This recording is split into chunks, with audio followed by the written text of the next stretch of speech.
So, ito naman yung ating next tutorial ay ang ating giant bebang at ang ating mini bebang. Sobrang cute at ang dali lang.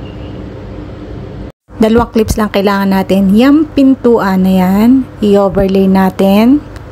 At saka yung tayo na kumakatok. So, overlay natin. Nasa ilalim yung ating pintuan na yan. Tapos, pupunta tayo sa transform. Hanapin nyo si transform. And then, i-resize natin yung pinto. Kasi ang kailangan lang natin yung pinto. Yung pinto na magbubukas tayo. Kasi nga, di ba kumatok si giant bebang. Kaya, si mini bebang magbubukas. Ayan. Ayan. Tapos, i-resize nyo. I-pinch nyo yung pinto. I-pwesto nyo. Diyan. Kung saan nyo gusto, bahala kayo. Yan. Kasi yun, meron kasing mayroong baseboard yung sahig, kaya hindi ko pwedeng isagad sa kababaan. Masagwa. So, i-adjust nyo lang, ipinantay ko na lang dyan sa Katapos, yan, nilinis ko, inalis ko yung part na unahan. Ngayon, ayan, adjust ko. Ano yung ginawa ko? Ang baba naman, hindi iaano natin yan kasi mahaba yung si giant bebang mas mahaba siya.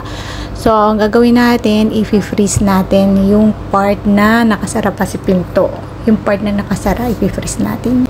Pero kasi kailangan nating timing. Timing pagkatok, maya-maya magbubukas. 'Di ba yan? Ikakat ko na rin yung part na yan. Yan, dulong yan. Yung hanggang diyan lang tayo. So, cut na natin yan.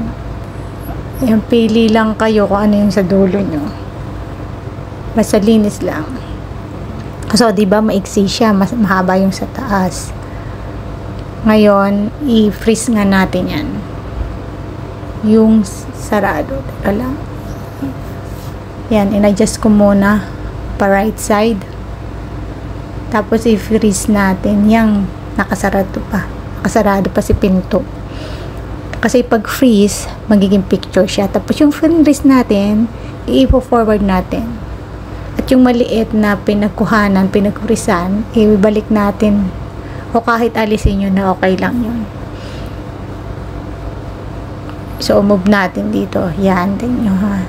So, i-timing natin. Ita-timing nyo yung pagkatok, gaano katagal bago magbukas, tapos yung pagkawa, basta i-timing nyo kung ano yung gusto nyo gawin. Timing lang. So, yan. Ganyan lang kasimple. O, diba? Lagyan nyo lang ng sound effects. So, linisin nyo na lang yung pinakadulo pag meron pa. O, goods na yan. Ready to export na. Basta wag kalimutan ang 2K, 4K resolution at ating 50 frame rate. Hanggang sa muli. Sana nakatulong. Bye, bye, bye!